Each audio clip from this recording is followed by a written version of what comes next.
আল্লাহ নবী বললেন, যেখানে আমার মিলাদ হবে ফেরেশতা আসবে। নবীর মিলাদ হলে ফেরেশতা আসবে, খুশি না বেজার? প্রত্যেকের উচিত ঘরে ঘরে মিলাদ করা। কিভাবে মিলাদ করবেন? আপনি বাপ, আপনার বাচ্চাদের নিয়ে বসুন, স্ত্রীকে ডাকুন, 4 জন 5 জন বসবেন, কিছু মিঠাই কিনুন।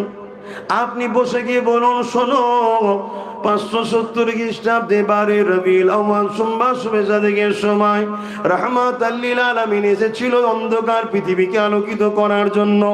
রাত আল্লাহর কাছে বলেছিল আমার ভাগে পাঠান, দিন আল্লাহর কাছে বলেছিল আমার ভাগে পাঠান। কিছুই দিন না বলতে পারেন, এতটুকু বললেই হক আদায় হবে। করা দরকার আছে না নাই?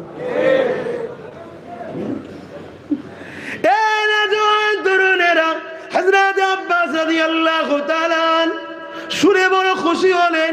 আল্লাহর নবী বললেন, চাচা কি আলোচনা করছেন শুনি। হযরত আব্বাস রাদিয়াল্লাহু তাআলা বলতে লেগেছেন, ইয়া রাসূলুল্লাহ, হাবিবাল্লাহ, আমি আপনার শিশুবেলার কথা শোনাতে লেগেছি। এই বলে হুজুর আমার দাঁড়িয়ে গিয়ে আলোচনা করতে লাগলে। নবী পাকের চাচা আলোচনা করে, নবী শুনতে লেগেছে। কি আলোচনা করতে লেগেছে? এ আমার প্রতিবেশীরা শোনো, আমি আব্বাস যখন আমার দয়া নবী দুনিয়ায় এলো, আমি একদিন পূর্ণিমা চাঁদে, এমন করে চৌদ্দবী রাত যাকে বলা হয়, ওই পূর্ণিমা রাতেতে আমি আমার রাসূলুল্লাহকে দেখতে গেলাম। শিশু বাচ্চা নবী শোয়ানো রয়েছে।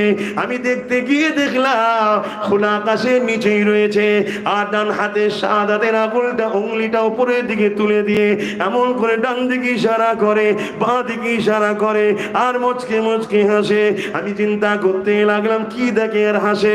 আসমানের দিকে চেয়ে অবাক হয়ে গেলাম, যেদিকে আমার রাসূলুল্লাহর ইংলি হেলে, ওই দিকে আকাশের চাঁদ হিলতে লেগেছে।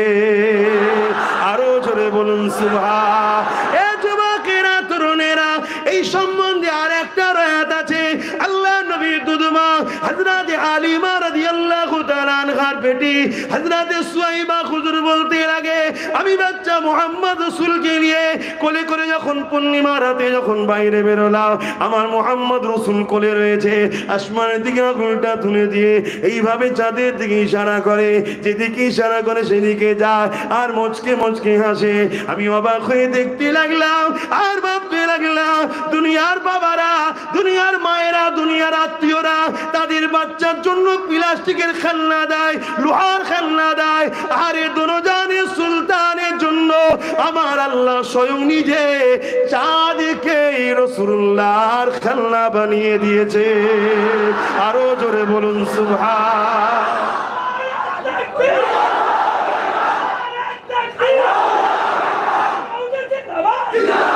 ভাইরা, নওজোয়ান, তরুণেরা, যুবকেরা, আমার রাসূল পাক সাল্লাল্লাহু আলাইহি ওয়াসাল্লামে নূর মুবারক থেকেই দুই চাঁদ কেল্লা সৃষ্টি করেছে।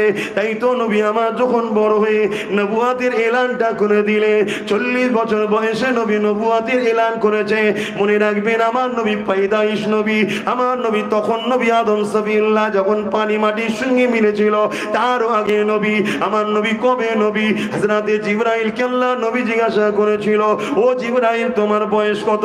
হযরত জিবরাইল বলেছে, ইয়া রাসূলুল্লাহ, হাবিবাল্লাহ, আমাকে আল্লাহ যখন সৃষ্টি করেছে, আল্লাহর আরশ ছাড়া, আল্লাহর আরশের নিচে একটা নূরের পর্দা ছাড়া আর কিছু ছিল না। কিন্তু আমি জিবরাইল যখন রূপ পেলাম, আমি চোখটা খুলে দেখলাম, ওই আল্লাহর আরশ আজিমের নিচের পর্দায় একটা তারা চমক উঠলো। ওই নূরের তারাকে দেখে আমি জিবরাইল বড় দিবানা হয়ে গেলাম। এত সুন্দর সে আলো নূর ছিল। আমি দেখার জন্য তামান্না করতে লাগলাম। 70,000 বছর অপেক্ষা করলাম, তারপরে আবার একবার চমকে উঠলো, আবার দেখার জন্য দিবানা হয়ে রইলাম। 70,000 বছর পর আবার একবার চমকালো, ইয়া রাসূলুল্লাহ, ইয়া হাবিবাল্লাহ, ওই তারাটা মোট 70,000 বছর ছাড়া ছাড়া ছাড়া ছাড়া একবার করে চমকায়। ওই তারাটাকে আমি 72,000 বার দেখেছি। ইয়া রাসূলুল্লাহ, হাবিবাল্লাহ, এই হিসাবটা আমি দিতে পারবো। আল্লাহ নবী বলেছেন, জিবরাইল রে, ওই তারাটা হলো তোমার নবী মুহাম্মদুর রাসূলুল্লাহ। আল্লাহ যদি পেতে চান, নবীকে ধরেন, নবীকে ধরে। কেন? আল্লাহ কোরআনে জানিয়ে দিলে, কুল ইন কুনতুম তুহিব্বুন তুহিব্বুনাল্লাহ ফাত্তাবিউনি ইউহিব্বুকুমুল্লাহ ওয়া ইয়াগফির লাকুম যুনুবাকুম আল্লাহু গফুরুর রহিম। বড় কাবলাম কুনিয়ানি फरमाइए, आप फरमाइए रसूल को फरमाने के लिए खुदा ने फरमा रहा है।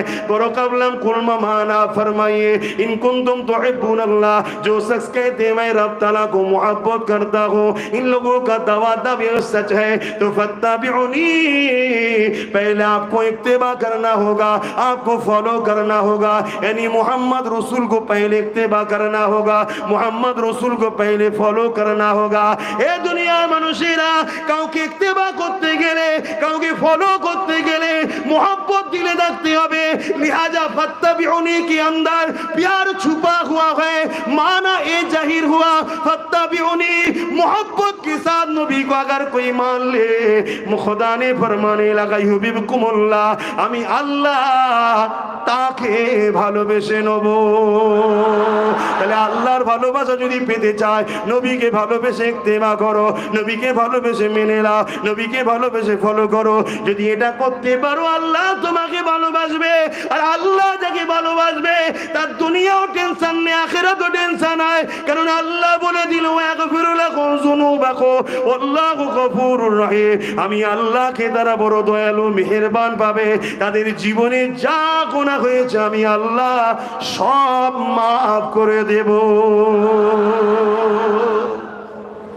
সাহাবা হুজুরদের বিষয়ে নবী আলোচনা করতে নিষেধ করেছে, শিক্ষার জন্য বলছি, হুজুর ভুল হলে ক্ষমা করবেন।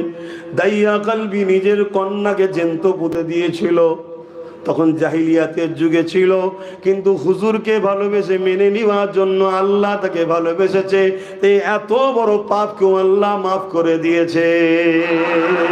তাহলে আমার ঘরের ছেলে তুমি একটু ভুল করে ফেলেছি, বয়সে অন্যায় করে ফেলেছো, যদি হুজুরকে ভালোবেসে ফেলো তাহলে আল্লাহ তোমায় ভালোবাসবে। আল্লাহ ভালোবেসলে তোমার এই পাপগুলো মাফ হবে না? হুজুরকে ভালোবাসো। আমরা হুজুরের গোলাম, আপনি মানেন তো নাকি? এনেছেন যখন গোলাম ধরে তো গান গায়, আমি তো আমার নেতার গুণগান গাইবো না, কি গো আপনাদের অসুবিধা হচ্ছে? দেখে নিয়ে এসেছেন একটা হুজুরের গোলাম দেখে, তা সে তো হুজুরি করবে, সে তো অন্য কিছু করবে না। কেন করবে না? কেন আল্লাহ সর্বসময় ওয়ারাফা'না লাকা যিকরাক, मैंने आपका जिक्र बुलंद किए हैं आपके खातिर। बोलिए सुभान अल्लाह। আল্লাহ নবীর জিকিরকে বড় করেছে, শানওয়ালা করেছে, মাকামওয়ালা করেছে। কেন? নবীর খাতিরে, নবীকে খুশি করার জন্য। জোরে বলুন সুবহানাল্লাহ।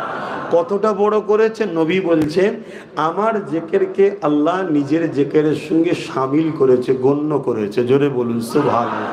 অর্থাৎ সারা রাত ধরে যদি আমরা নবীর আলোচনা করি, আল্লাহ ফেরেশতাকে বলবে খাতায় লেখো সারা রাত ধরে ও আমারই আলোচনা করেছে। জোরে বলুন সুবহানাল্লাহ। কেন? হুজুরের আলোচনাটাই হলো কোরআন। হুজুরের আলোচনাটা কি? কানা খুলুকুল্লাহুল কোরআন, নবীর লাইফ স্টাইলটাই হলো কোরআন। জোরে বলুন সুবহানাল্লাহ।